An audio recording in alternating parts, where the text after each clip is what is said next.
Hi, everybody. Welcome to the QB School. I am JT O'Sullivan. Today, CJ Stroud, tough L on the road in Carolina. Fired up for this one, though. Let's get it going. Welcome to the QB School.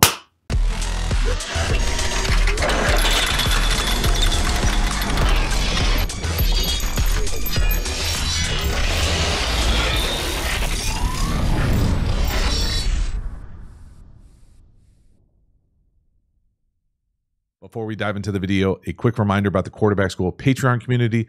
This group is the foundation, the bedrock of this channel. It's a great, cheap way to get even more Quarterback School content. So if you enjoy the way that I talk and teach ball, you will love the Quarterback School Patreon community. Hop over there, join, become a member, get even more Quarterback School content. I appreciate your support. The link is in the video description. As for this video, let's get into it. CJ Stroud, the Texans, tough L in Carolina. Right here, we're going to work the slant to the slot. Again, the timing, the anticipation that CJ Stroud plays with, essentially unmatched for a rookie. The design here with this play with the motion, we'll see what the motion does to the linebackers to really create this space for the slant. So with this motion, watch the linebacker right over him, think 54, move to the A-gap. That's going to create the window for the slant up top. CJ Stroud goes to throw it right there. He's already separated. The slant coming into that window. Ball's right on him. It's a nice catch. Split him. Yak. So it's all of those things together. The design, the motion, the timing.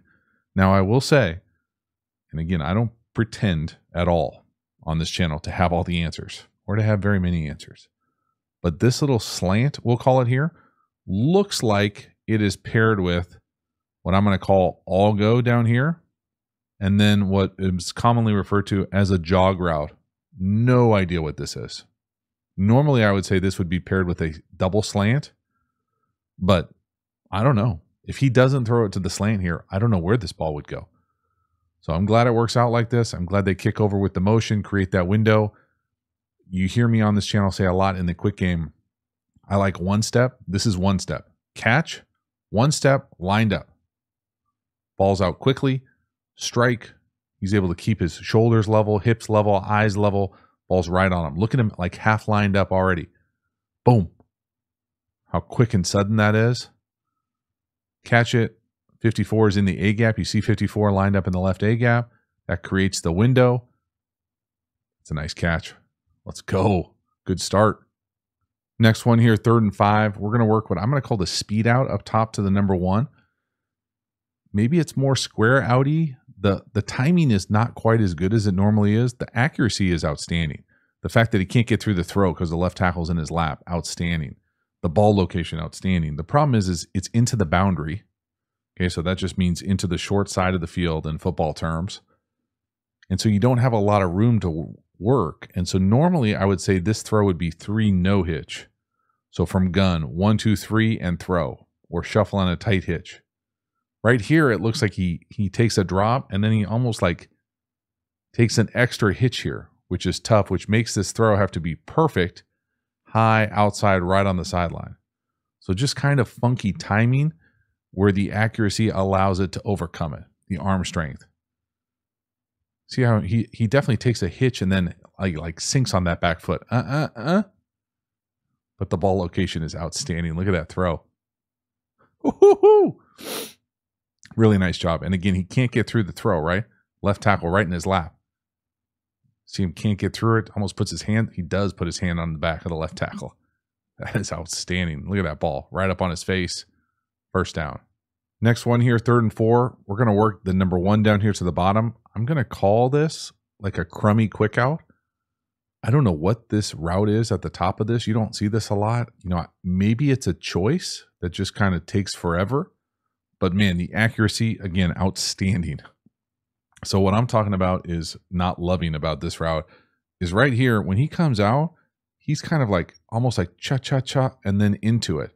And it just takes way too long. If this is a true like spray quick out, you would want to hit this 1,000 miles an hour, keep your speed and run. So if this is a choice, it's great trust from CJ Stroud thinking he's going to win because he slows into this thing. And really the only reason it works is because it is a dot. Perfect throw. So, I mean, you be the judge here at the bottom on this route. This thing looks like it takes forever. And again, that's pretty good coverage. I mean, that guy's not threatened by that at all. Stroud goes to throw that thing. It can only be in one spot, and it is in that spot. I mean, it's a strike. Precision outside the numbers. Again, elite accuracy. First down. Again, a little quarter roll. Right on him. My goodness, what a throw. Next one here, 3rd and 10. A beautiful throw to the new number, we'll call it number 3, maybe number 2.5 up top. Working that middle area of the field. This is world-class anticipation. Nice arm strength. Check this thing out from behind when he lets this thing go. Holding it off. Again, holding his eyes just a tick to the left to hold 25, that safety. Back foot in the ground, ball out, all the cleats in the ground. Throwing that thing. Look at the anticipation. He's still not in the window. Still not in the window. Oh, my goodness. What a great throw. Craziness. So we talk a lot about this on this channel when you're in 3x1. So 3 eligibles over here, 1 eligible over here. A lot about our eyes being on this weak safety or free safety to see what's going on coverage-wise.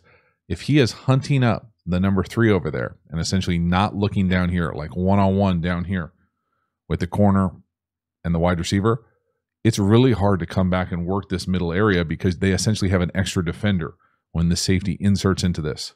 So CJ Stroud does a great job of, as he's dropping, holding his eyes right here. So that's the first part, the eye discipline. The second part here is the route by the, we'll call it the number 2.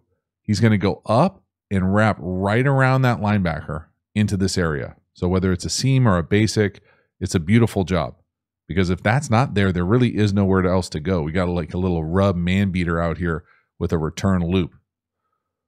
So this is it. And it's, again, what it is that allows this thing to win is the capital A, bold, underline, strike through, italicized A. It's unbelievable. It is awesome. I cannot get enough of this type of throwing. Hit his back foot. He's throwing it right there. He's already separated. Look at his arm. Look at the, where's the window? There's no house. Oh my goodness. On 3rd and 10? Inside the 20? Oh my God. It's so awesome, man. This just does not disappoint. This film, week in and week out, splashed, saturated with anticipation. That is straight up awesome. Next one here, 3rd and 7. Hard to play quarterback like this. So first, we'll watch the pass pro. The tight end and the back just overwhelmed. Just dumped right into the quarterback's lap. Hard to do anything other than potentially throw it away once you're outside the pocket. Watch the tight end 86. That's the softest, crummiest chip I can recall seeing in a long time. And it kills the back. The back just gets dump trucked, walk right into the quarterback's lap. Got no chance to play quarterback like that in the league. No chance. So the first part, again, the fact that we're asking the tight end to chip like this, tough spot. So he's going to miss the chip, and then the back is going to get overrun. That's really the play. If, let's just pretend the pass protection was outstanding, it looks like crosser, wheel, what I'm going to call like in dagger here. There really is only one shot for this thing to work when you're going to have 7-person protection. It's a tough ask. Like that, nothing about this looks great. It's certainly magnified, crummy when the tight end jacks the chip here and really screws the back.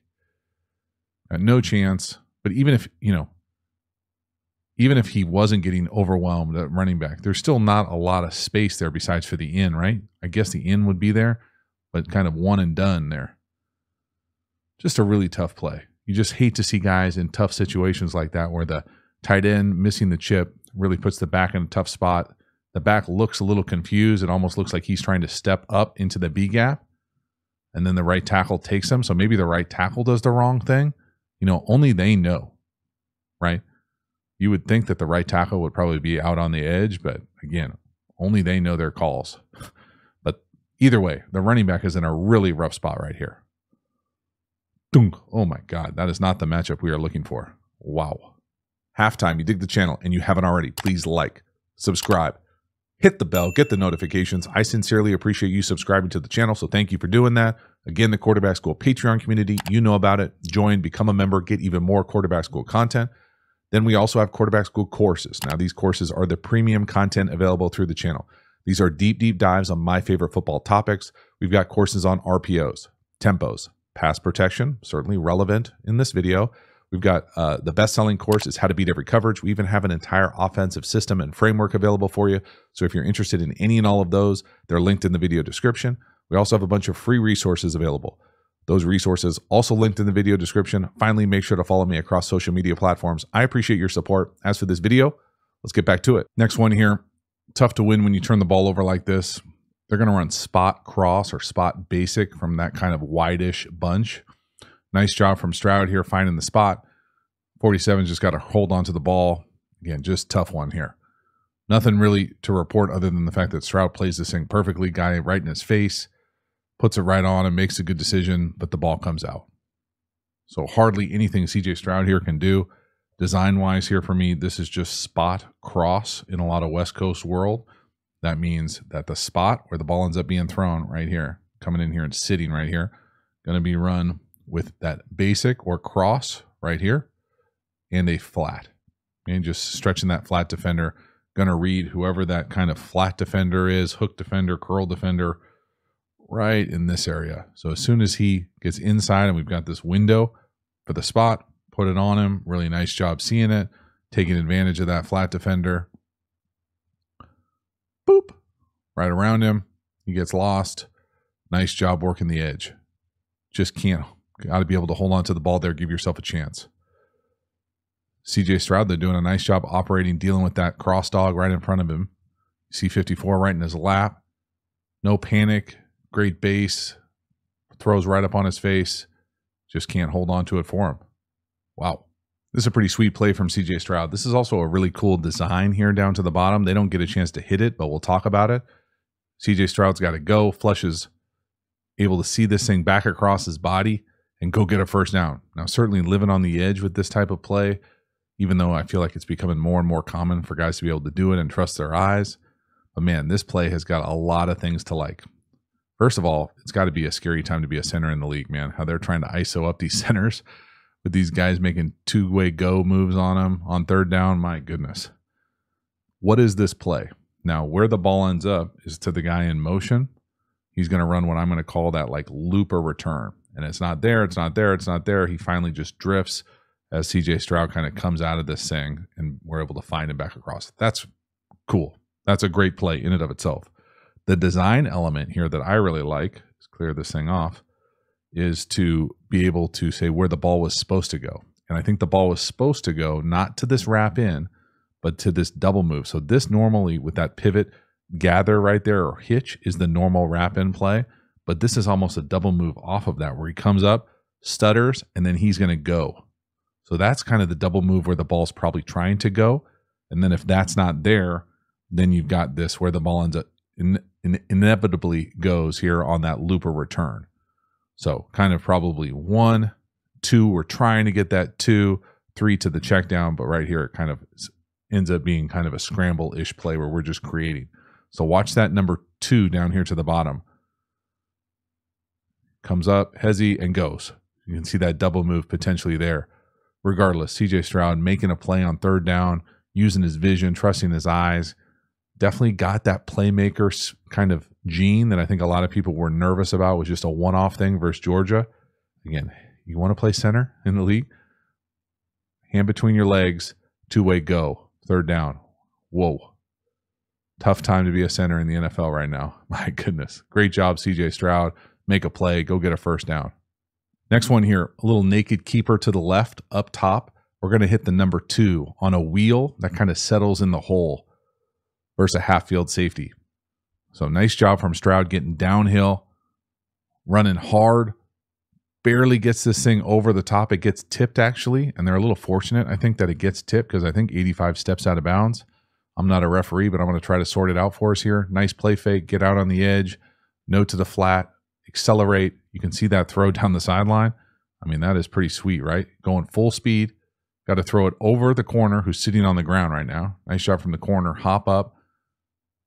Just barely touches that thing. And again, it's a good thing that he touches it. Why? Because look at the receiver above him. Watch him step out of bounds. So he steps out of bounds right there. He can't be the first player to touch it at that point. The referee will throw his hat, but the corner tips it. So now he can touch it because he's not the first person to touch it. A lot of moving parts right there. Step out, hat needs to be thrown by the ref. Defense touches it. Now I can catch it after I'm reestablished. So you're going to see a hat and a flag. They probably talk about it and pick up the flag. You're welcome. Referee school.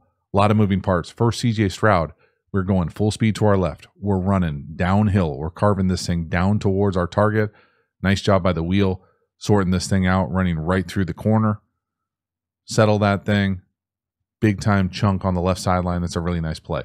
Again, I love seeing these continued examples of CJ Stroud getting outside the pocket, being creative down the field, finding these windows, accelerating. Look at him run away. He's running away from this guy right here.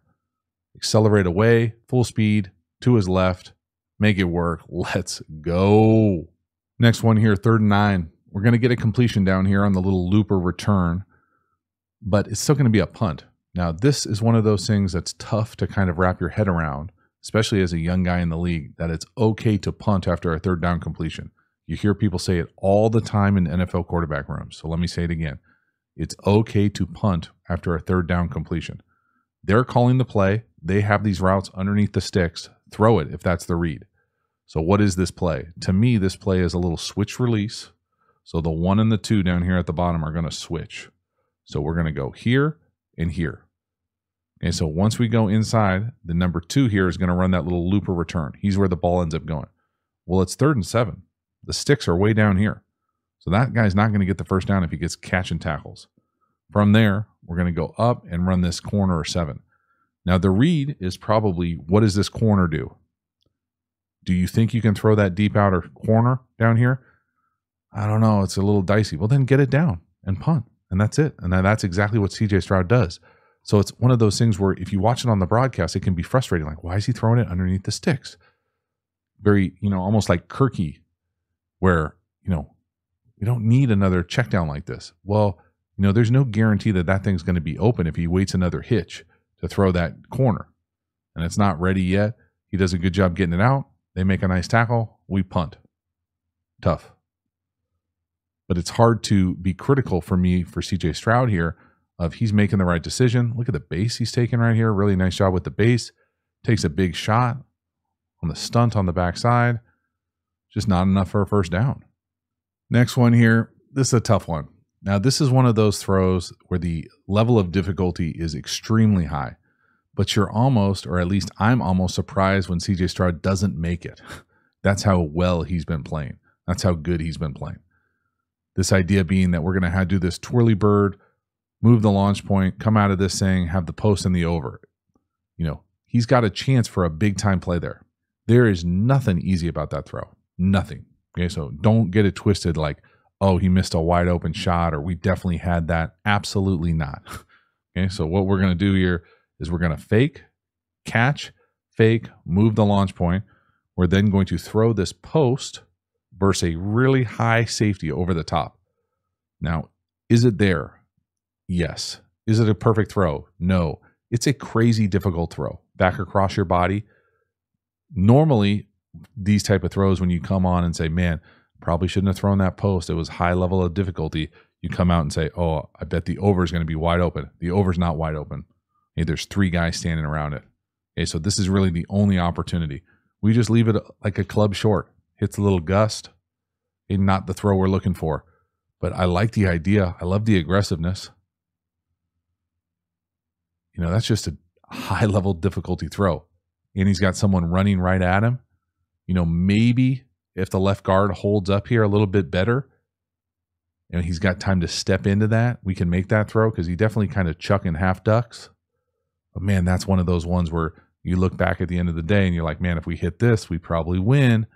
One little play here and there. But again, nothing easy about that throw, right? I mean, you got 91 bearing down on you right here. throw a post back the other way. But at the same time, I'm not going to lie, I'm a little surprised. I wouldn't be shocked at all if he made that throw. Now it would be maybe his best throw to this day, but still he has got the capacity to see this, and it's almost a massive play. Last one here, 3rd and 11, 6:30 left. They do not get this first down here, and it's a bummer because CJ Stroud does a really nice job here with the pocket movement. He's going to throw an out or a corner to the slot up top, and it is a beautiful throw. And you might say, hey, if it's so beautiful, why doesn't he catch it? And where does it hit exactly? We'll see it from the back here. Up in the pocket, can't step through it, and you're like, that's not a beautiful throw. It's a little bit out in front of him, right? Well, when you go back and look, the wide receiver slips coming out of the route. It would probably hit him perfectly. Watch that slot up top. At the very top of this, when he runs out, whoop, see that little fall? He kind of trips over his own feet. If he keeps his stride, y'all, this is a strike. They probably win this game. It's a beautiful throw. It really is. The dude can spin it all over the place. You really are surprised that he doesn't hit it. Look at the pocket movement. Up, dip and rip. Can't get through the throw. Now you know he fell. And it's right there. Oh my goodness. This was for essentially to get that much closer to sealing this thing. What a beautiful play from CJ Stroud. Wow. So that is a wrap. CJ Stroud, tough L versus the Panthers. I really felt like he probably played better than his stat line. Was it perfect? Absolutely not offensively. Some pass pro issues, just some choices as far as what they're asking him to throw. But from the purely quarterback evaluation standpoint, I thought he made a lot of really good decisions. I thought he gave his guys a number of chances down the field. Now, they had opportunities to seal that thing at the end and just didn't for whatever reason. But man, he continues to impress. The anticipation, the accuracy, the ball control, the precision. It is so impressive for anybody, let alone a young guy, let alone a rookie. So fired up to see more. Thank you so much for hanging to the end. I will see you next time. Have a good one.